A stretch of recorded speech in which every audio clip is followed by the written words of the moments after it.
Thank you. Praise the Lord. Hallelujah. സ്തോത്രം. നമുക്ക് ഒരുമിച്ച് ഈ സഭായോഗത്തിലും കർത്താവിനെ മഹത്വപ്പെടുത്താൻ ദൈവം കൃപ നൽകിയത് ഓർത്ത് സ്തോത്രം ചെയ്യുന്നു. I thank and praise God for God has enabled us one more time to gather and praise and give all the glory to God. കഴിഞ്ഞ ഒരാഴ്ച കർത്താവ് നമ്മളെ സൂക്ഷിച്ചു. നമ്മുടെ കൂട്ടത്തിൽ പനിയായിട്ട് ഭാരപ്പെട്ടവരുണ്ട്, ഇപ്പോഴും ആ പ്രയാസം അനുഭവിക്കുന്നവരുണ്ട്, യാത്ര ചെയ്തവരുണ്ട്. എല്ലാവരോടും ദൈവത്തിൻ്റെ കൃപ അധികമായി ഇരുന്നു. എല്ലാം ഓർത്ത് ദൈവത്തിന് സ്തോത്രം. I thank and praise God for God has shown His abundance of His grace and mercy throughout the days of the past, and also currently also there are certain people are sick, and last week also those who were sick are here. I thank and praise God. പ്രത്യേകിച്ച് ഇന്ന് ഒരു sister പുതുതായിട്ട് നമ്മുടെ ചർച്ചിലുണ്ട്, Priya Riya. She's from India. She came here 2 or 3 weeks ago to Seattle and joined with Amazon. Thank God she came today. We welcome you to this church. May God bless you. കർത്താവ് പ്രിയ മകളെ ധാരാളമായിട്ട് സഹായിക്കട്ടെ. We welcome you, Sister Ria, who came from India to here and joined Amazon, and we welcome you for this congregation. Amen. Amen. We will give you time to introduce yourself after the sermon. Okay. Praise the Lord. നമുക്ക് സഭായോഗത്തിന് ശേഷം VBSൻ്റെ 1-2 കാര്യങ്ങൾ വളരെ ഗൗരവമായിട്ട് പറയേണ്ടതുകൊണ്ട് എനിക്ക് പെട്ടെന്ന് ചില കാര്യങ്ങൾ ദൈവത്തിൽ നിന്ന് പറയണം എന്നാണ് വിചാരിക്കുന്നത്. നമ്മൾ ലാസ്റ്റ് സൺഡേ ഒരു വാക്യം വായിച്ചിരുന്നു, അതിൽ നിന്ന് പ്രസംഗിക്കാൻ പറ്റിയില്ല, മറ്റൊരു സന്ദേശമാണ് പറഞ്ഞത്. First Peter chapter 1. First Peter, turn with me to first Peter chapter 1 verses 13 to 21. Verses 13 to 21. അത് മുഴുവൻ വായിക്കാനായിട്ട് സമയമില്ല, ഞാൻ അതിൻ്റെ ചില വാക്യങ്ങൾ മാത്രം ഒന്ന് വായിക്കാം. First Peter chapter 1 verses 13 onwards. ആകയാൽ നിങ്ങളുടെ മനസ്സുറപ്പിച്ച് നിർമ്മതരായി യേശു ക്രിസ്തുവിൻ്റെ പ്രത്യക്ഷതയിൽ നിങ്ങൾക്ക് വരുവാനുള്ള കൃപയിൽ പൂർണ്ണ പ്രത്യാശ വെച്ചുകൊള്ളുവിൻ. പണ്ട് നിങ്ങളുടെ അജ്ഞാനകാലത്തുണ്ടായിരുന്ന മോഹങ്ങളെ മാതൃകയാക്കാതെ നിങ്ങളെ വിളിച്ച വിശുദ്ധനൊത്തവണ്ണം അനുസരണമുള്ള മക്കളായി എല്ലാ നടപ്പിലും വിശുദ്ധരാകുവിൻ. ഞാൻ വിശുദ്ധനാകിയാൽ നിങ്ങളും വിശുദ്ധരായിരിക്കുവിൻ എന്ന് എഴുതിയിരിക്കുന്നുവല്ലോ. മുഖപക്ഷം കൂടാതെ ഓരോരുത്തൻ്റെ പ്രവൃത്തിക്ക് തക്കവണ്ണം ന്യായം വിധിക്കുന്നവനെ നിങ്ങൾ പിതാവെന്ന് വിളിക്കുന്നെങ്കിൽ നിങ്ങളുടെ പ്രവാസകാലം ഭയത്തോടെ കഴിക്കുവിൻ. വായിക്കാമോ?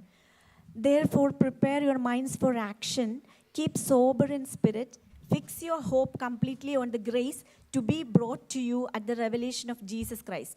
As obedient children, do not conform to the former lusts which were yours in your ignorance, but like the Holy One who called you, be holy yourselves also in all your behavior, because it is written, you shall be holy, for I am holy. If you address as Father the one who impartially judges according to each one's work, conduct yourselves in fear during the time of your stay on earth. Amen. വളരെ വളരെ ഗൗരവമേറിയ ഒരു വേദഭാഗമാണ് നമ്മൾ ഇന്നത്തെ ധ്യാനത്തിനായിട്ട് വായിച്ചത്. It's a very serious verse we just read. ഈ സന്ദേശം നിങ്ങൾ കേൾക്കുമ്പോൾ നിർബന്ധമായിട്ടും ആ 13 മുതലുള്ള വാക്യങ്ങളുടെ അർത്ഥം നിങ്ങൾ ഗ്രഹിക്കണം. Mandatory. You need to understand the meaning of verses from 13 onwards. ആ മീനിങ് അല്ലെങ്കിൽ ഈ കാര്യങ്ങൾ പരിശുദ്ധാത്മാവ് നമുക്ക് എഴുതി നൽകിയിരിക്കുന്നത് ഇതുപോലെ നമ്മളും ജീവിക്കേണ്ടതിന് വേണ്ടിയാണ്. Holy Spirit wrote these verses in order for us to follow these things. അതുകൊണ്ട് വളരെ ശ്രദ്ധ വേണം. ഞാനിങ്ങനെ ഒരു കാര്യം ഓർക്കുമായിരുന്നു. If you don't know scripture you cannot understand the voice of God.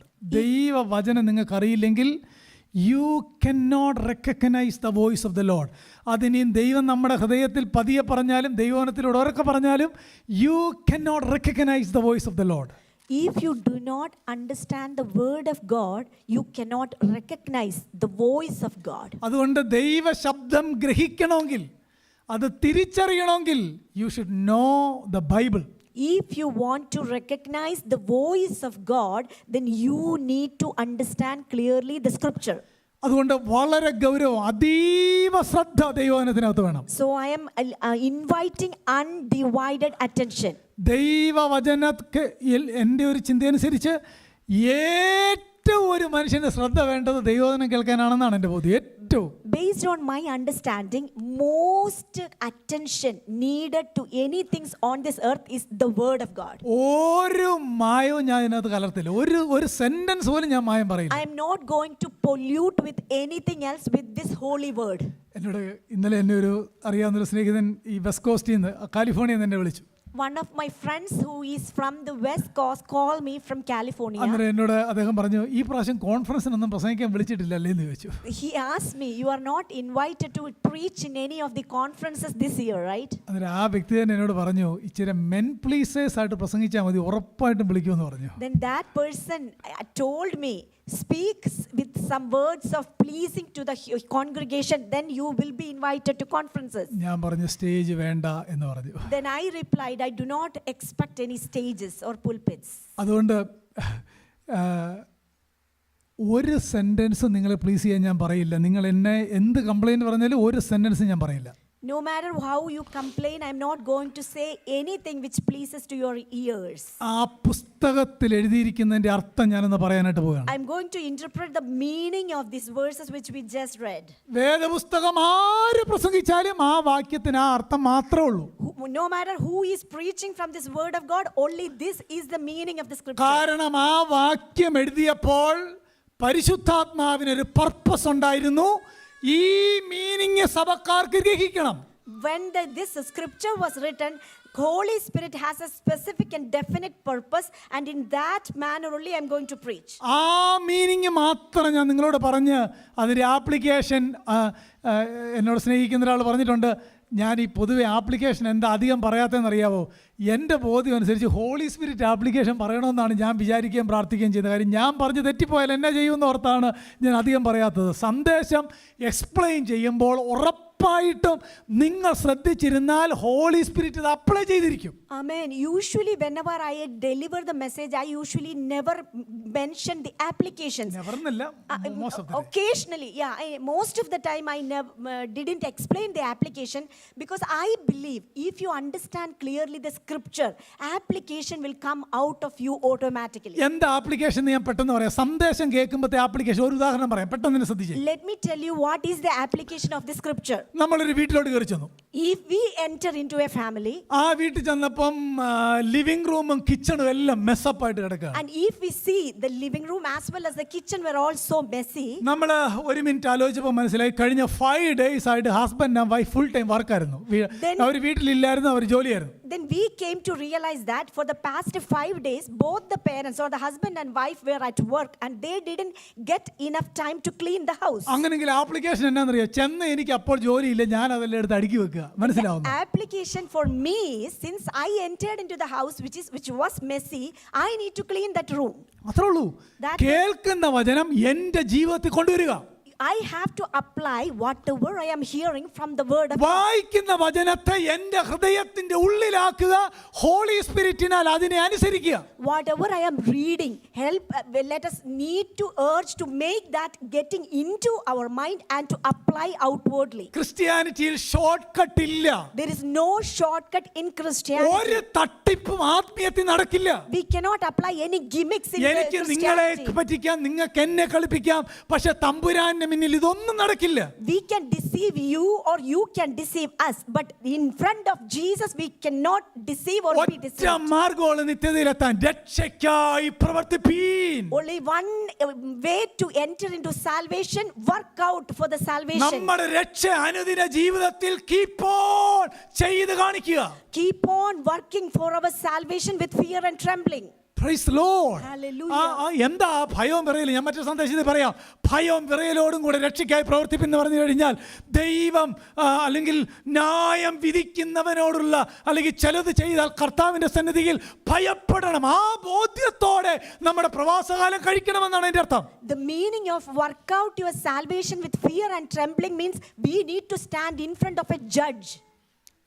എത്ര സന്ദേശം കേട്ടാലും ഒരു മാറ്റവും വരാത്തവരോട് കർത്താവിന് ഒന്നും പറയാനായിട്ടില്ല. അതാണ് എൻ്റെ അർത്ഥം. No matter how many messages you are hearing, that if there is no change in your practical life, our God doesn't have anything to say to you. എന്നെ വളരെ സ്നേഹിക്കുന്ന ഒരു പ്രായമുള്ളൊരു പിതാവിനോട് പറഞ്ഞൊരു കാര്യമുണ്ട്. One of the elderly father who loved me dearly, he told me one day like അദ്ദേഹം this. ഞാനിവിടെ ഒരു ഫ്യൂ ഇയേഴ്സ് ഒക്കെ പറഞ്ഞൊരു കാര്യമാണ്. 5 വർഷം ഒരിടത്ത് പ്രസംഗിച്ച് എല്ലാ സൺഡേയിലും ഞാൻ അദ്ദേഹത്തെ വണ്ടിയിൽ ബൈക്കിൽ കൊണ്ടുപോകുമായിരുന്നു. He preached in a church for 5 years. I took him in my bike to that church. അദ്ദേഹം ഒരു അധ്യാപകനാണ്. He was a teacher. 5 years ചിലപ്പോൾ 3 പേരൊക്കെ ആ സന്ദേശം കേൾക്കാനായിട്ട് വരാറുള്ളൂ. Usually 3 only, 1 or 2 people, or at least 3 only came to listen his messages. അങ്ങനെ ഇദ്ദേഹം കണ്ടിന്യൂസ് ആയിട്ട് ഫെയ്ത്ത്ഫുൾ ആയിട്ട് അവിടെ ദൈവവചനം പറഞ്ഞു. He was continuously faithfully distributing, delivering the word of God. അവിടെ ആ യോഗത്തിന് വരുന്ന ജെയിംസ് എന്ന പേരുള്ള ഒരാളുണ്ടായിരുന്നു. One of the persons who attended his meeting regularly, his name was James. ഈ 5 വർഷം കഴിഞ്ഞപ്പോൾ ഈ സാറ് ക്ലാസ് ഒക്കെ നിർത്തി. After 5 years, this teacher stopped delivering the Bible class. അന്നേരം എന്നോട് ഞാൻ സാറിനോട് ചോദിച്ചു, സാറേ അതെന്താ നിർത്തിയേ? Then I asked the teacher, sir, why did you stop that Bible class? എന്നോട് പറഞ്ഞു, സാമേ ഞാൻ ക്ലാസ് തുടങ്ങിയപ്പോഴും ജെയിംസ് ഇങ്ങനെ തന്നെയാണ്, 5 വർഷം കഴിഞ്ഞിട്ടും ജെയിംസ് ഇങ്ങനെ തന്നെ, പിന്നെ എന്തിനാ ഞാൻ അവിടെ പോകുന്നത്, നീ എന്തിനാ ബൈക്ക് ഓടിച്ചുകൊണ്ട് വരുന്നതെന്ന് എന്നോട് ചോദിച്ചതായിട്ട് എനിക്ക് ഓർമ്മയുണ്ട്. Then that man of God told me, James was listening from day 1 until this, after 5 years also, there was no change I am observing in the character of James. So what is the point of delivering ഇത് messages? Genuine ആയിട്ട് നടന്ന കാര്യമാണ് ഞാൻ ഈ പറഞ്ഞത്. This is a genuine, it's a reality. I told you. I explained. നമ്മൾ അങ്ങനെ ആകരുത്. Please do not be so. കേൾക്കുന്ന വചനം നമ്മുടെ ജീവിതത്തിൽ രൂപാന്തരം വരുത്തണം. We need to be transformed while we hear നമ്മളെ something. ഹോളിയാക്കണം. We need to be holy. നമ്മളെ ആത്മീയരാക്കണം. We need to be more ഈ spiritual. മെറ്റീരിയൽ വേൾഡിൽ നിന്ന് നമ്മളെ അകറ്റണം. We need to be set apart from കൂടുതൽ this സമയം material പ്രാർത്ഥിക്കാൻ world. തയ്യാറാകണം. We need to spend more time in prayer. ദൈവവചനം വായിക്കാൻ തയ്യാറാകണം. We need to ready to നമ്മുടെ read ഫസ്റ്റ് more. പ്രയോറിറ്റി കർത്താവായിരിക്കണം. We need to give അത് priority. നമ്മളിൽ നടക്കുന്നില്ലെങ്കിൽ ഒരു വ്യത്യാസവും ഉണ്ടാകുന്നില്ല. If we are not prioritizing the word or God, that there is no point of listening to the word of God. ഞാൻ പറയുന്നത് വളരെ ഗൗരവമായ കാര്യങ്ങളാണ്, വളരെ ഗൗരവമായ കാര്യങ്ങളാണ്. I am talking very serious matter. Peter ആദിവേദനയിലൂടെ പോകുന്നവർക്ക് എഴുതുന്ന സന്ദേശം. Peter was writing to a group that group was going through severe trials. അവരോട് പറയുകയാണ്, നിങ്ങൾ ഈ കഷ്ടതയിലൂടെ പോവുകയാണ്, പക്ഷേ നിങ്ങൾ വിശുദ്ധരായിരിക്കണം, നിങ്ങൾ ഹോളി ആയിരിക്കണം, നിങ്ങൾ സെറ്റ് അപ്പാർട്ട് ആയിരിക്കണം എന്നാണ് പറയുന്നത്. They were undergoing through severe trials or tribulations. At that time, Peter was addressing this group and encouraging them to be holy and to be set apart. ഇവിടെ ഞാൻ ഈ വായിച്ച വാക്യത്തിനകത്ത് 5 കാര്യം ദൈവാത്മ എഴുതിയേക്കാണ്. 5 കാര്യം. 5 things he mentioned in this verse which I just read. എന്തുകൊണ്ട് നമ്മൾ വിശുദ്ധരായിട്ട് ജീവിക്കണം എന്നതിന് 5 കാര്യം. Why do we need to live a holy life? There are 5 matters he represented. നിങ്ങൾ ഒരുപക്ഷെ ചോദിക്കുമായിരിക്കും, ഞങ്ങളുടെ ഉപദേശിക്ക് എല്ലാ സൺഡേയിലും സാൽവേഷനും സാന്റിഫിക്കേഷനും മാത്രമേ പ്രസംഗിക്കാനുള്ളൂ എന്ന് ഒരുപക്ഷെ നിങ്ങൾ ചിന്തിക്കുമായിരിക്കും. Maybe you are thinking every Sunday you have only salvation or sanctification, only the topic to preach.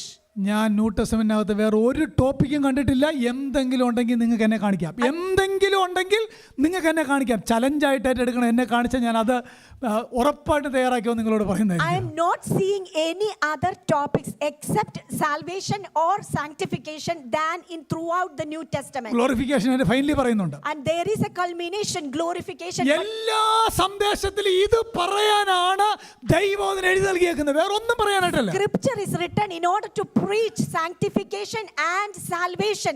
That is the reason Scripture is given to us. മുമ്പേ അവന് രാജ്യവും നീതി അന്വേഷിച്ച ജോലിയുടെ കാര്യം കർത്താവ് വേണേ തന്നോളും, വിസ കർത്താവ് വേണേ തന്നോളും, നമ്മുടെ കാര്യങ്ങൾ തന്നോളും, രോഗം കർത്താവിന് ഇഷ്ടമാണെങ്കിൽ സൗഖ്യമായിക്കോളും. Seek first his kingdom. Seek ye first the kingdom of God. God may or may not give you deliverance from the worldly things, but that is not the meaning of that verse. എന്തുകൊണ്ട് holy? ഇവിടെ നിങ്ങൾ ആദ്യത്തെ ഭാഗം ഞാൻ പ്രസംഗിച്ചപ്പോൾ നിങ്ങൾ ഓർമ്മയുണ്ടാകും, ഭയങ്കര വേദന, കഷ്ടത, മരണം, പ്രയാസങ്ങളിലൂടെ പോകുന്ന ഒരു ഏരിയയിലെ സഭയോടാണ് ഇത് പറയുന്നത്. A group of scattered people who were distressed by various trials. അവരോട് നിങ്ങൾ ഇതിൻ്റെ നടുവിലും എന്തുകൊണ്ട് ഹോളി ആയിട്ട് ജീവിക്കണം എന്നതിന് 5 ഇൻസെന്റീവ്സ് ആണ് പരിശുദ്ധാത്മാവ് പറയുന്നത്. 5 incentives. 5 incentives Holy Spirit is providing them. Why do they need to live a holy life through these severe trials? 13ാമത്തെ വാക്യത്തിൽ കണ്ടോ, നിങ്ങൾക്ക് ദൈവ തേജസ്സിന്റെ പ്രത്യാശയുണ്ട്, അതുകൊണ്ട് നിങ്ങൾ ഹോളിയായിട്ട് ജീവിക്കണമെന്നാണ് 13-ാമത്തെ വാക്യം. The verse 13 is saying that fix your hope completely on the grace to be brought to you at the revelation of Jesus Christ. എന്ന് പറഞ്ഞാൽ നിങ്ങൾക്കൊരു പ്രത്യാശയുണ്ട്, നിങ്ങൾക്കൊരു പ്രത്യാശയുണ്ട്. There is a hope for you. ആ പ്രത്യാശ എന്നുള്ളത് ഒരു ദിവസം നമ്മുടെ കർത്താവ് വരും. The hope is one day our Lord Jesus is going to ആ come. പ്രത്യാശ ഉള്ളത് കൊണ്ട് ഈ വേദനയിലും വിശുദ്ധി കോംപ്രമൈസ് ചെയ്യാൻ പാടില്ല. Since there is a hope that our Lord Jesus is going to come again, do not give your hope or your faith during this time of trouble. എന്തുകൊണ്ട് holy ആയിട്ട് നടക്കണം? നമ്മുടെ കർത്താവ് വരുമെന്ന് പറഞ്ഞിട്ടുണ്ട്, അതുകൊണ്ട് ഹോളി ആയിട്ട് നടക്കണം. Why do we need to walk in holiness? Because our Lord Jesus promised that He is going to come back again. That is the reason we need to live a life of holiness. 15-ാമത്തെ വാക്യം നമുക്ക് എല്ലാവർക്കും അറിയുന്ന വാക്യമാണ്. നിങ്ങളെ വിളിച്ച വിശുദ്ധനൊത്തവണ്ണം അനുസരണമുള്ള മക്കളായി എല്ലാ നടപ്പിലും വിശുദ്ധരായിരിക്കണം. അതിന് തൊട്ട് താഴത്തെ വാക്യം പറയുന്നത് കണ്ടോ, ഞാൻ വിശുദ്ധനാകിയാൽ നിങ്ങളും വിശുദ്ധരായിരിപ്പിൻ. എന്തുകൊണ്ട് ഹോളി ആയിട്ട് നടക്കണം? Our God is a holy God. That is the second incentive. The second incentive, why do we need to live a holy life? Because our Father, our God is a holy God. ഒന്ന്, നമുക്കൊരു hope ഉണ്ട്. First, there is a hope for us. രണ്ട്, നമ്മുടെ ദൈവം ഹോളിയാണ്. The second thing is our Father, our God is a holy God. വേദപുസ്തകത്തിനകത്ത് holy holy holy എന്ന് വിളിക്കുന്ന അല്ലെങ്കിൽ ത്രൈസ് ഹോളി ഗോഡിനെയാണ് ദൈവവചനം നമ്മളോട് പറയുന്നത്. Holy Spirit, holy, the scripture is pointing us to a holy, holy, holy God. മൂന്നാമത്തെ കാരണം നാം എന്തുകൊണ്ട് വിശുദ്ധരായിട്ട് ജീവിക്കണം, ആ വാക്യത്തിനകത്ത് തന്നെയുണ്ട്. എന്ന് എഴുതിയിരിക്കുന്നുവല്ലോ എന്നൊരു പ്രയോഗം കണ്ടോ, എന്ന് എഴുതിയിരിക്കുന്നുവല്ലോ, അതിന്റെ അർത്ഥം it is written in the holy scripture. Amen. The third reason why do we need to live a holy life, because it is written in the scripture. ഒന്നുകൂടെ ഓർഡർ ആയിട്ട് നോക്കി. ഒന്ന്, ഒരു പ്രത്യാശ നമുക്കുണ്ട്. Let us think in orderly. First reason why do we need to live a holy life, because there is a hope. രണ്ട്, നമ്മുടെ ദൈവം ഹോളിയാണ്. The second reason is He is a holy God. മൂന്ന്, അങ്ങനെ ജീവിക്കണമെന്ന് തന്റെ പുസ്തകത്തിൽ എഴുതി നമുക്ക് നൽകിയിരിക്കുന്നു. The third reason is He is written in the scripture. You need to live a holy life. അതീവ ഗൗരവം. 17-ാം വാക്യം, മുഖപക്ഷം കൂടാതെ നിങ്ങളെ ന്യായം വിധിക്കുന്നവനെ നിങ്ങൾ പിതാവെന്ന് വിളിക്കുന്നുവെങ്കിൽ, വാക്യം കണ്ടോ, അങ്ങനെങ്കിൽ എന്തുകൊണ്ട് ഹോളി ആയിട്ട് ജീവിക്കണം? There is a judgment ahead one day. Amen. Why do we need to live a holy life? It is clearly written there will be a judgment one day. 19-ാമത്തെ വാക്യം, അവൻ നമ്മളെ വീണ്ടെടുത്തത് പുണ്യാഹ രക്തത്താലാണ്. ദ ലവ് ഓഫ് ഗോഡ് ആണ് 19-ാമത്തെ വാക്യം. 5 കാര്യങ്ങൾ പറഞ്ഞേക്കാണ് വാക്യത്തിനകത്ത്. പരിശുദ്ധാത്മാവ് ദൈവസഭയുടെ എല്ലാവരും എന്നെ കേട്ടെ, കണ്ണു തുറന്ന് ഇങ്ങോട്ട് നോക്കിയേ. 5 കാര്യം. നമുക്ക് ഒരു എക്സ്ക്യൂസും പറയാനായിട്ടില്ല എന്തുകൊണ്ട് വേദനയുടെ നടുവിൽ ഹോളിയായിട്ട് ജീവിക്കണം. ഒന്ന്, we are expecting the second advent of Christ. Second, we know our God is a holy God. Third, it is written in the holy word of God. Fourth, there is one day we all will stand before a holy judgment seat of God. Finally, the love of God. ഈ 5 കാര്യം എഴുതി പരിശുദ്ധാത്മാവ് നൽകിയിട്ട് പറഞ്ഞേക്കുകയാണ്. ഈ വേദനയുടെ നടുവിലും വിശുദ്ധിയോടെ വേർപെട്ട് നാം ജീവിക്കണം. There are 5 reasons Peter is addressing this group which is going through severe trials. Why do you need to live a holy life?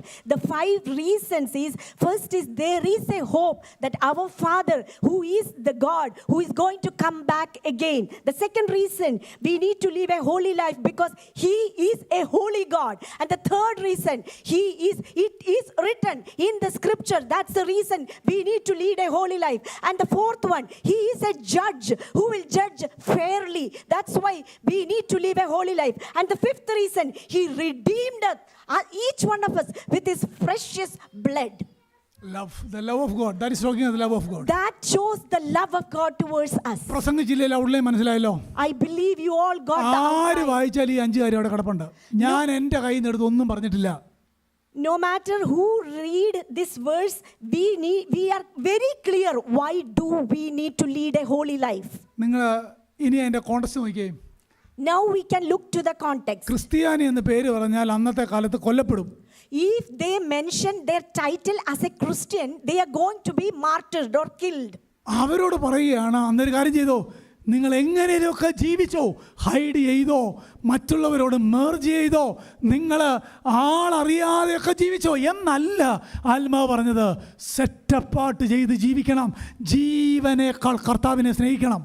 To that group, this Peter is addressing and telling them, you are not live in fear, or you are not supposed to live in hidden thing, but you need to live set apart and lead a holy life and give priority to God than your life. Praise the Lord. Hallelujah. സത്യത്തിൽ ഇത് കേൾക്കുമ്പോഴല്ലേ നമ്മൾ ആത്മാവിൽ ആരാധിക്കണ്ടേ? When we hear this, we need to greatly rejoice and worship God in spirit and truth. പക്ഷെ നമ്മൾ എപ്പോഴാണ് ആരാധിക്കുന്നതെന്ന് അറിയാമോ? ഈ വാക്യത്തിനകത്ത് തേരെ മറ്റൊരു ഭാഗം എഴുതുകയെന്ന് കൂട്ടിക്കോ. ഇങ്ങനെ കഷ്ടതയിലാണെങ്കിൽ അടുത്ത ദിവസം നിങ്ങൾക്ക് ഈ കഷ്ടതയെല്ലാം മാറി കിട്ടുമെന്ന് എഴുതുകയായിരുന്നെങ്കിൽ നമ്മളെല്ലാം ആരാധിച്ചേനെ. ശരിയല്ലേ? അതല്ലേ നമ്മളിന്ന് കേൾക്കുന്ന മുഴുവൻ. പക്ഷെ എന്നാ പുസ്തകം എഴുതിയേക്കുന്നേ?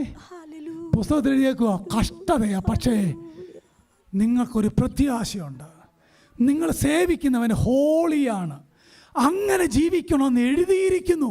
ഒരു ജഡ്ജ്മെൻ്റ് ഉണ്ട്, ജീവൻ തന്ന് നിങ്ങളെ സ്നേഹിച്ച ഒരുവനുണ്ട്. These are the 5 incentives for holy life. Amen. He is saying that there are certain incentives if you lead a holy life, and you need to live a holy life because He is a fair judge who is going to judge us our life on this earth. 5 കാര്യം ഓരോ അല്പാൽപ്പം ഒന്ന് ചിന്തിക്കുക. അല്പാൽപ്പം. Let me explain these 5 things a little by little. 2 കണ്ണും തുറന്ന് പുസ്തകത്തിലേക്ക് നോക്കിയേ. Please open your eyes and look into the scripture. ഈ പുസ്തകം ഒരു കാര്യം പറഞ്ഞിട്ട് നോക്കാനേ നോക്കിയേ. ഈ വേദോസം വായിക്കുമ്പോഴേ കർത്താവ് എഴുതി തന്നതാണെന്നുള്ളൊരു ബോധ്യം വേണം. മനസ്സിലാവുന്നു? അതായത് ഈ അഖിലാണ്ടത്തിൻ്റെ ഉടയവന് എന്നോടും നിങ്ങളോടും കുറച്ച് കാര്യം പറയാനുണ്ടായിരുന്നു. അത് 66 പുസ്തകത്തിനകത്താക്കി എനിക്ക് തന്നു. ആ തന്നതിനകത്ത് ഇപ്പോൾ വായിച്ച വാക്യങ്ങളുമുണ്ട്. അങ്ങനെ വേണം വേദോസ്തം വായിക്കാൻ. Whenever you open the book of Bible, how do you need to read? You need to believe that the creator who created and also the sovereign God who controls everything, He is the author and He needs to communicate to you and I. And in order to communicate or converse with an ordinary human being, He has given us a media. This media is this written scripture. അങ്ങനെങ്കിൽ വേദപുസ്തകത്തിലെ ഓരോ പദങ്ങളും നോക്കുമ്പോഴും നമ്മുടെ അകത്തെ മനുഷ്യനിലുണ്ടാകേണ്ട ബോധ്യം എന്നറിയാമോ? പരിശുദ്ധാത്മാവ് എഴുതി എനിക്ക് നൽകിയിരിക്കുന്നതാണിത്. Whenever you read the word of God, you need to bear this in your mind. This is written by a Holy Spirit, which is written for me. With that concept, you need to read each and every verses of the scripture. ഇനി നമുക്ക് 5 വാക്യങ്ങളിൽ നിന്ന് 5 കാര്യം ഒന്ന് ചിന്തിക്കാൻ പോവാണ്. 5 things through 5 verses. 13ാമത്തെ വാക്യം ഒന്ന് നോക്കിയേ. 13ാമത്തെ വാക്യം Verse 13. ആരെങ്കിലും ഒന്ന് ഉറക്കം വായിച്ചേ. സഹോദരന്മാരുടെ ഭാഗത്തുനിന്ന് ആരെങ്കിലും സഹോദരിമാരുടെ ഭാഗത്തുനിന്ന് ഒന്ന് ഉറക്കം വായിച്ച വാക്യം.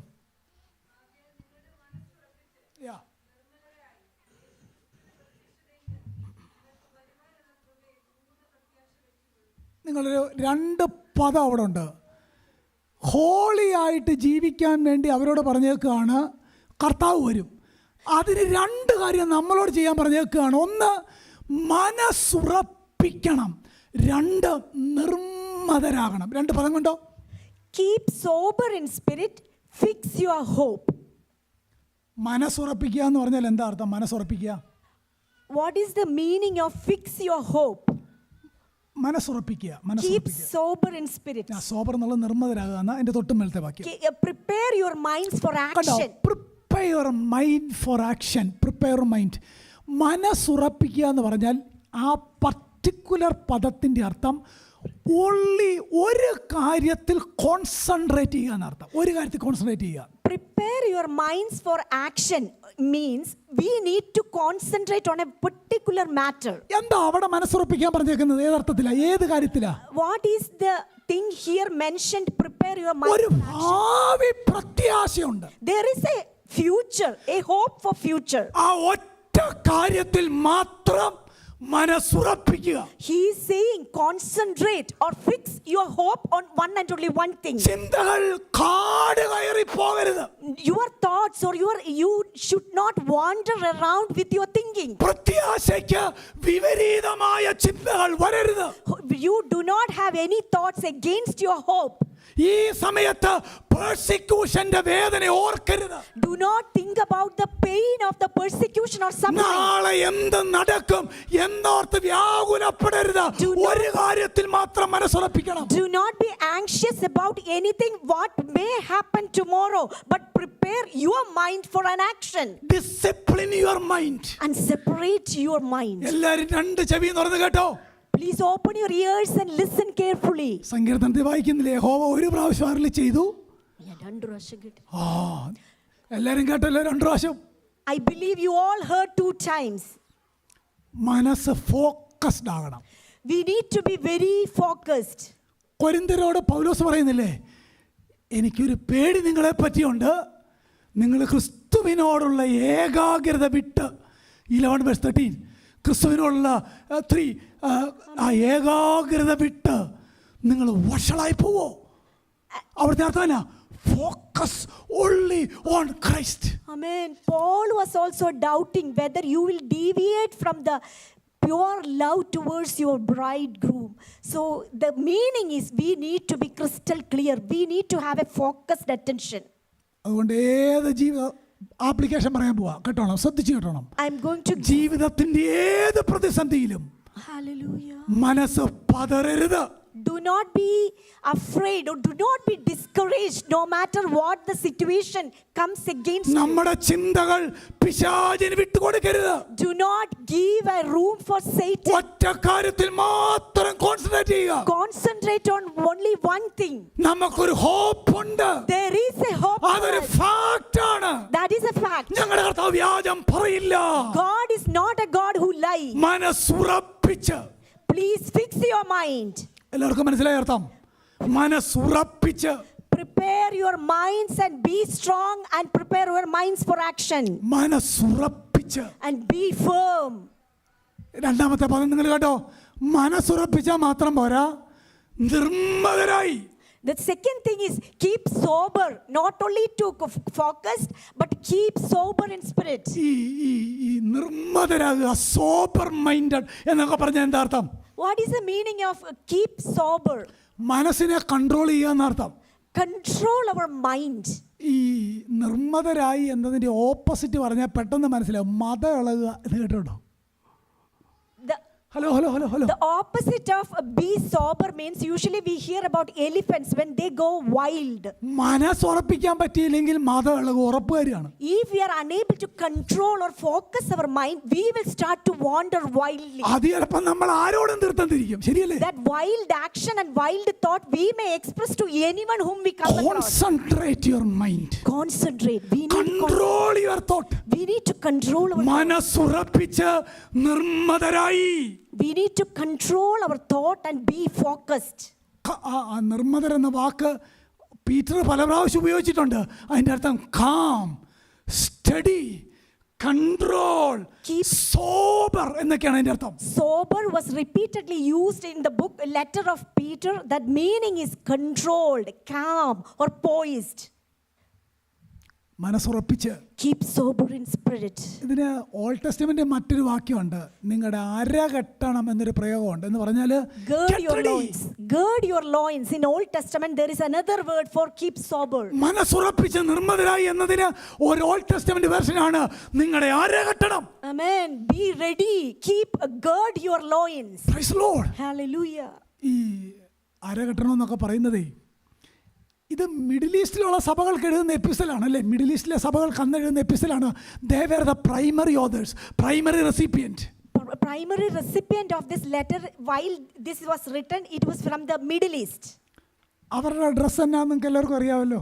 Their dress, their attire, we are all familiar with.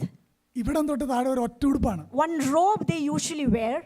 അവരോടാ പറയുന്നത് അര കെട്ടണമെന്ന്. To them he is addressing robe, gird your loins. അതിന്റെ അർത്ഥം എന്നാ അറിയാമോ? Get ready. Get ready. That's the meaning. Pass over അന്ന് ആദ്യം നടന്നപ്പം ഈ രാത്രി നിങ്ങൾ തയ്യാറായിട്ടിരിക്കണം, അരകെട്ടി തയ്യാറായിട്ടിരിക്കണം. വായിക്കുന്നില്ലേ? സെയിം അർത്ഥമാണ്. മനസ്സുറപ്പിച്ച് നിർമ്മതരായി. Amen. It is saying that prepare your minds for action. Keep sober, keep focused, and be alert, on the alert. Praise the Lord. Hallelujah. ജീവിതത്തിൽ ഒരാൾ പറഞ്ഞ കാര്യം ഇതാണ്: when your outlook is gloomy, Amen. uplook to heaven. Amen.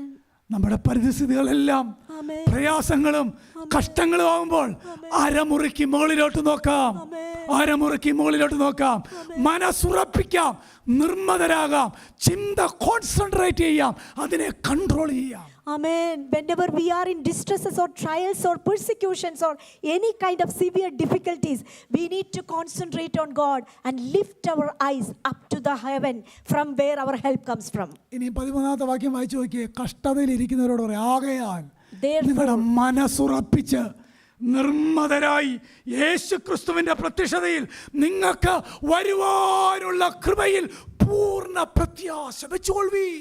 that is why here Peter is addressing those group and encouraging them. Therefore, prepare your minds for action.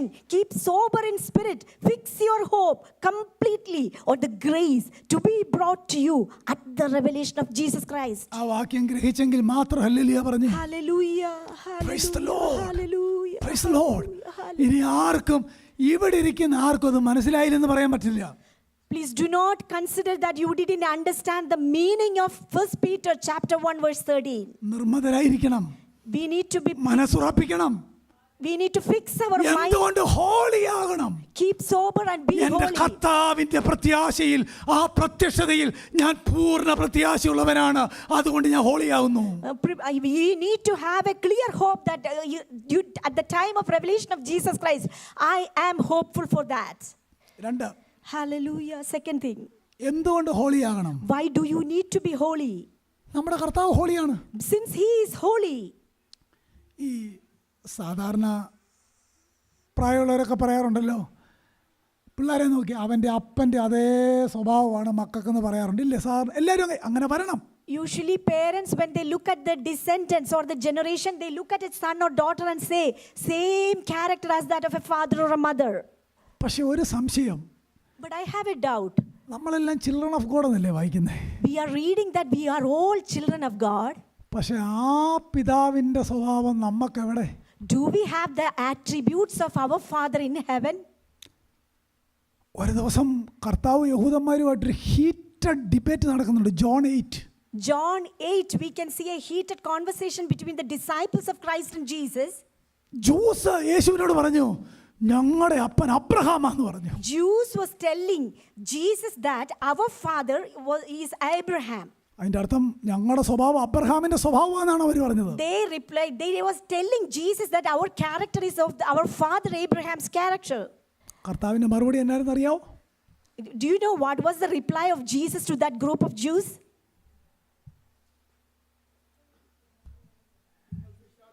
എന്തിയാ? പിതാവിന്റെ മക്കളാ. നിങ്ങളുടെ സ്വഭാവം അബ്രഹാമിൻ്റെയോ വിശ്വാസത്താൽ നീതീകരിക്കപ്പെട്ടവൻ്റെയോ ഒന്നുമല്ല, നിങ്ങൾ പിശാചെന്ന പിതാവിൻ്റെ മക്കൾ. Lord Jesus replied to the group of Jews, you are not showing the character of a holy father Abraham, but your father determines that you are the children of devil. ഒരു എക്സ്ക്യൂസ് നമുക്ക് പറ്റില്ല. There is no അത് excuse for it. ഉപദേശിക്കും പറ്റില്ല, വിശ്വാസിക്കും പറ്റില്ല. It doesn't applicable to either pastor or for a believer. Praise the Lord. Hallelujah. ഞാൻ നിങ്ങളെ serve ചെയ്യാൻ തൽക്കാലത്തെ കർത്താവിനെ ഇവിടെ നിർത്തിക്കുന്നത് മാത്രമേ ഉള്ളൂ. നമ്മൾ രണ്ടുപേരും ഒരുപോലെ അക്കൗണ്ടബിൾ ആണ് കർത്താവിന്. We all are accountable before a holy God. പ്രത്യേകിച്ച് ഐപിക്കോസ് കൂടുതൽ അക്കൗണ്ടബിൾ ആണ്. കാര്യം നിങ്ങൾക്ക് പലരെക്കാൾ ഇത് അറിയാമെന്നാണ് എൻ്റെ ബോധ്യം. I believe IPCOS members are more accountable because you are getting or hearing more from this word of God. വേദവസം പ്രസംഗിക്കാത്ത ഒരു ചർച്ചിലെ വിശ്വാസികളോട് കർത്താവ് ഒന്നും ചോദിക്കാൻ സാധ്യതയില്ല, അവർക്കൊന്നും അറിയില്ലല്ലോ. പക്ഷേ നിർമ്മതരാകണം, മനസ്സുറയ്ക്കണമെന്നൊക്കെ ഈ ഉപദേശം ഇവിടെ നിന്ന് പറഞ്ഞ കാര്യം റെക്കോർഡറാണ്. It is all recorded. Prepare your minds for action. Keep sober in spirit. It is all recorded in one place. 14ാമത്തെ വാക്യം എങ്ങനെ തുടങ്ങുന്നതെന്ന് നോക്കി, എത്ര ക്ലിയർ ആയിട്ട്, ആത്മാവ് എത്ര ഓർഡറായിട്ട് എഴുതുന്നതെന്ന് കണ്ടോ. പണ്ട് നിങ്ങളുടെ അജ്ഞാനകാലത്തുണ്ടായിരുന്ന മോഹങ്ങളെ മാതൃകയാക്കാതെ നിങ്ങളെ വിളിച്ച വിശുദ്ധനൊത്തവണ്ണം എല്ലാ നടപ്പിലും വിശുദ്ധരായിരിക്കും. The next verse, verse 14, how beautifully it is written. It is a continuation. Do not be conformed to the former lusts which were yours in your ignorance. As obedient children, how do you need to walk? എന്തായിരുന്നു പണ്ടത്തെ നമ്മുടെ കാലം? What was our nature before? എന്തായിരുന്നു നമ്മുടെ അജ്ഞാതകാലം? What was our character or nature in the time of ignorance? നമുക്ക് ഇഷ്ടമുള്ള പോലെ നടന്നു. We walked according to whichever way we liked. എന്തായിരുന്നു ഡിസയർ അത് ചെയ്തു. Whatever our mind told us to do, according to the desire or the lust of the mind, we conducted. ഒരു റെസ്ട്രിക്ഷനും ഇല്ല. There were no restrictions. അതായിരുന്നു അജ്ഞാനകാലം. That was the time of ignorance. അതിനെ Bible വിളിക്കുന്ന പേരെന്നറിയാമോ? You were dead in your trespasses. Amen. That's what scripture is saying, that you were dead in your former trespasses. വായിക്കുന്നില്ലേ Ephesians 2? Ephesians 2, we are reading that. താഴെ വായിക്കുന്ന അനുസരണം കേട്ട മക്കളിൽ വ്യാപരിക്കുന്നവന്റെ ആത്മാവ് ഞങ്ങളുടെ മേൽ വ്യാപരിച്ചിരുന്നു. That was the period before we saving Christ. One spirit was overruling. That spirit was from a disobedient children's spirit. That was being control each one of us once upon a time. ഈ ലോകക്കാരായിരുന്നു നമ്മൾ. അതാ ജ്ഞാനകാലം. We were worldly people. അറിയായ്മയുടെ കാലങ്ങളെന്നാണ് Paul പറയുന്നത്. അറിയായ്മയുടെ കാലങ്ങൾ. Time of ignorance. That's what Paul was mentioning. നിങ്ങൾ പോളിന്റെ അടുത്ത് പ്രസംഗിക്കാൻ ചെന്നപ്പോൾ പറയുന്നുണ്ട്, അറിയാതെ നിങ്ങൾ പൂജിച്ചു. He was mentioning when once worship in ignorance. Paul went and delivered the message. He addressed the congregation and told them, you worshipped in ignorance. മറ്റൊരു ഭാഗത്ത് വായിക്കുന്നുണ്ട്, വ്യർത്ഥ വഴികളെ വിട്ടുതിരിയണം. In another area we are reading, remove all the turn from vain things. Turn from futile ways of your walk of disobedience. നമ്മൾ നമ്മുടെ വഴി നടക്കായിരുന്നു. അതാണ് അജ്ഞാനകാലം. We were walking according to our own lust of the mind. Paul തന്റെ conversion നേരത്തെ പറയുന്നുണ്ട്, ഞാൻ അറിയാതെ ചെയ്തത് എന്നോട് ക്ഷമിച്ചു. Paul was saying that in the time of ignorance, whatever I did unknowingly, God forgave me. മറ്റൊരു വായിക്കുന്നുണ്ട്, കഴിഞ്ഞ കാലം.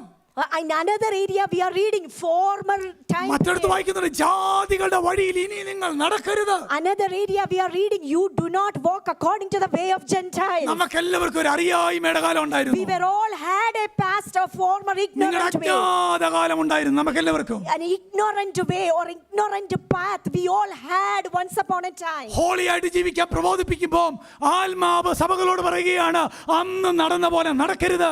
And when he was addressing you walk in holiness, he was addressing very clearly, do not walk according to your former lust. നടപ്പിലും ഒന്ന് ചേർന്ന് എന്നോട് ചേർന്ന് പറയാമോ, എല്ലാ നടപ്പിലും. In all your walks walk holy. ആ എല്ലാ നടപ്പിനകത്ത് ഏതൊക്കെ നടപ്പ് വരും? Walk in all ways. What all ways will come into that picture? Every conversation, all conversation, every thought, every relation, every relationship, everything will come. എല്ലാ നടപ്പിലും. In all the ways of our walking. സ്തോത്രം. Hallelujah. എനിക്ക് നിങ്ങളുടെ ഇരിപ്പ് കണ്ടിട്ട് ബാക്കി പ്രസംഗിച്ചാൽ നിങ്ങൾ ചിലപ്പോൾ ശ്വാസം പിടിച്ചു നിന്ന് പോകുന്നൊരു പേടി. Hallelujah, hallelujah, hallelujah. മരിക്കാൻ ക്യൂ നിൽക്കുന്നവർക്ക് എഴുതുന്ന എപ്പിസോഡാ, മരിക്കാൻ ക്യൂ നിൽക്കുക. He was addressing a group of people who are ready to die. സ്വന്തം ഹസ്ബൻഡ് പോലും രക്ഷയിലില്ല അവരുടെ കൂടെ. They were not, or some are people whose husbands were not born again. They were lost. Most of the husbands were സ്ത്രീകളും കുട്ടികളും ഇങ്ങനെ ലൈനായിട്ട് നിൽക്കുക. Majority of that congregation, they were lining. They were children and ഒരു തെറ്റും ചെയ്തിട്ടില്ല.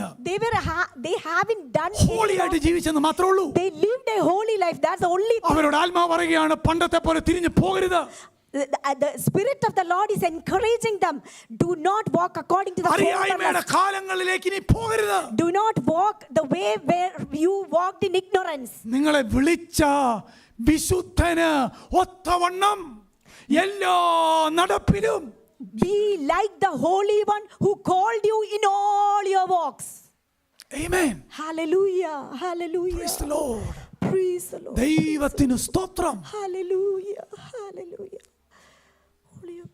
Hallelujah. പല കാര്യം എൻ്റെ ഹൃദയത്തിൽ പറയാനായിട്ട് ഇങ്ങനെ എഴുന്നേറ്റ് വരികയാണ്. Hallelujah, hallelujah. ഈ ഹൃദയത്തിൽ വരിക എന്നൊക്കെ ഞാൻ പറയുന്നതെല്ലാം ഞാൻ എൻ്റെ പഠനമുറിയിലും പ്രാർത്ഥനാ മുറിയിലും ധ്യാനിച്ച കാര്യങ്ങളാണ് കേട്ടോ. These are all things which I meditated in my prayer room, and also whichever comes into my mind, I am just saying. 15-ാം വാക്യത്തിനകത്ത് Hallelujah. we are called to holiness എന്ന് കാണാം. We are called to holiness. And 15th verse, it is mentioned that we are called for holiness. 2:9 Nokia same episode 2:9 Same 1 Peter chapter 2 verse 9. അത്ഭുത പ്രകാശത്തിലേക്ക് വിളിച്ചെന്ന് വായിക്കുന്നുണ്ട്. We are called out of darkness into his marvelous light. ഹോളിനെസ്സിലേക്ക് വിളിച്ചു. We are called to a holiness. 2 അത്ഭുത പ്രകാശത്തിലേക്ക് വിളിച്ചു. We are called into a marvelous light. ഇനി 2:21 നോക്കിയേ. Chapter 2 verse 21. കഷ്ടതയ്ക്കായി വിളിച്ചു. We are called for suffering. സ്തോത്രം. Hallelujah. കഷ്ടതയ്ക്കായി വിളിച്ചു. We are called to suffer for him. 3:9 നമുക്ക് ഇഷ്ടമുള്ളൊരു വാക്യം. 3:9 എന്താ വാക്യം? Chapter 3 verse 9. വേണേ നമ്മൾ ഒരുമിച്ച് വായിക്കാം വാക്യം. അനുഗ്രഹം അനുഭവിപ്പാൻ അയ്യോ സമാധാനമായല്ലേ. Giving a എന്നതാ അവിടെ പറയുന്ന അനുഗ്രഹം? not returning evil for evil. വിശുദ്ധിക്കായിട്ട് വിളിച്ചതും അത്ഭുത പ്രകാശത്തിലേക്ക് വിളിച്ചതും കഷ്ടതയ്ക്കായിട്ട് വിളിച്ചതിനെ എല്ലാം കൂടെ ചേർത്താ പറഞ്ഞേക്കുന്നത്. അനുഗ്രഹം അനുഭവിക്കാൻ വിളിക്കപ്പെട്ടത് കൊണ്ട് ദൈവത്തിൽ സന്തോഷിപ്പീൻ. Hallelujah. The meaning is we are called to be blessed. That's why be happy in evil things or insult whenever it happens to us. 5:10 നോക്കി എഴുതി നിർത്തുക. 5:10 Hallelujah. Chapter 5 verse 10. നിത്യ തേജസ്സിനായി Amen. അവൻ നമ്മളെ വിളിച്ചിരിക്കുന്നു. Who called you to his eternal glory in Christ. 2 Peter 1 verse 10 വിളിയും തെരഞ്ഞെടുപ്പും അധികം ഉറപ്പാക്കുവീൻ. 2 Peter chapter 1 verse 10, it is saying that make sure your calling and election certain എന്തിനു about. വിളിച്ചു? Why are we called? Praise the Lord. ആരെ വിളിച്ചു? Who called us? ആര് നമ്മളെ വിളിച്ചു? Who called us? എന്തിനാ വിളിച്ചത്? Why are we called? Purpose എന്തായിരുന്നു? What is the purpose? ഹോളിനെസ്സിനായിട്ട് വിളിച്ചു. In order to live holy, പ്രത്യാശയ്ക്കായി വിളിച്ചു. to have hope, കഷ്ടതയ്ക്കായി വിളിച്ചു. to suffer for him, അനുഗ്രഹം അനുഭവിപ്പാനായിട്ട് വിളിച്ചു. to be blessed, നിത്യ തേജസ്സിനായി വിളിച്ചു. for an eternal glory. അതുകൊണ്ട് നിങ്ങളുടെ അജ്ഞാനകാലത്തെ മാതൃകയാക്കാതെ നിങ്ങളെ വിളിച്ച വിശുദ്ധരൊത്തവണ്ണം എല്ലാ നടപ്പിലും വിശുദ്ധരായിരിപ്പീൻ. That is why as an obedient children do not be conformed to the former lusts which were yours in your ignorance, but like the one who is holy, be holy, for I am holy. Amen. Hallelujah. 2 Corinthians 7 verse 1 ജഡത്തിലെയും ആത്മാവിലെയും Conversion. വിശദമായി പ്രസംഗിച്ചിട്ടുള്ള വാക്യം. എന്താ ജഡത്തിലെ ആത്മാവിലെ കൺമഷം? ജഡത്തിലെ കൺമഷം എന്ന് പറഞ്ഞാൽ sin in action. Amen. ആത്മാവിലെ കൺമഷം എന്ന് പറഞ്ഞാൽ sin in attitude. Amen. ഇതിനെ നീക്കണം. Defilement of flesh, that means sin in action. Defilement of spirit, sin in mind. There is no difference between secular life and sacred life of a believer. Amen. There is no difference for a believer, secular life and a sacred life. പക്ഷെ നമുക്ക് അങ്ങനെ അല്ലല്ലോ അല്ലേ? Hallelujah. We should not ever Monday through Saturday secular life. We should never live Monday through Friday as a secular person. Saturday, Monday through Saturday as a secular person. Sunday holy. Sunday a holy person. No. അത് പറ്റില്ല. That's not. എല്ലാ നടപ്പിലും. In all our ways. ജീവിതത്തിൽ വിശുദ്ധി പാലിച്ചിട്ട് പ്രാർത്ഥിക്കാൻ ചെന്നാലുണ്ടല്ലോ എന്തൊരു സന്തോഷമാണെന്നറിയോ? If we are getting holy and then we approach the throne of grace, how much joy we can enjoy in the presence of God. നമ്മുടെ കഴിവുകൊണ്ടൊന്നും holy life പറ്റില്ല. We cannot live a holy life with our ഒരാൾക്കും പറ്റില്ല. Nobody, no human being can lead a holy life with their own strength. എന്നോട് ചോദിക്കുന്നവർക്ക് ഞാൻ എൻ്റെ ആത്മാവിനെ അധികം നൽകും. Whomever is calling me, I will provide more abundantly the spirit to whoever asks for me. എന്നും പ്രാർത്ഥിക്കാം, നിന്റെ ആത്മാവിനെ അധികം തരണമേ. Every day, please include this sentence in your prayer. Give me more and more of your Holy Spirit. എന്താ more and അവിടെ പറയുന്ന അധികം തരണേന്ന് പറയുന്നത് that is talking about the enabling power of the Holy Spirit. Abundant portion of the Holy Spirit, that is what enabling us to live a holy life. മനസ്സിലാവുന്നോ? Hallelujah. Give us your spirit. Give us your spirit. നിന്റെ ആത്മാവിനെ തരണമേ. നിന്റെ ആത്മാവിനെ തരണമേ. നിന്റെ ആത്മാവിനെ തരണമേ. Amen. Help us to have more of you in us. We need to include that in your prayers.